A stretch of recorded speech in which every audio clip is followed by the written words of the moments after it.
Ever wondered why a Porsche feels so refined yet still delivers that unmistakable signature growl?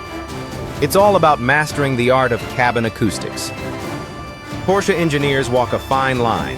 Too much noise cancellation, and you lose the thrilling sound of a flat six or turbocharged engine. Too little, and passenger comfort takes a hit. Their approach isn't just about blocking sound, it's about carefully sculpting it.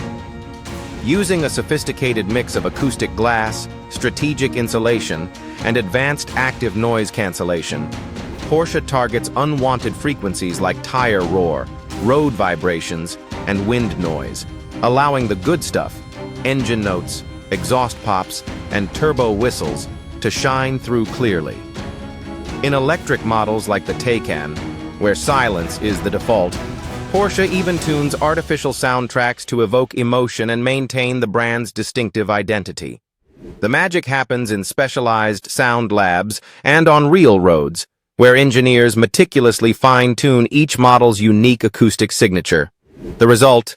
A cabin that's peaceful and comfortable at highway speeds, but never dull or lifeless.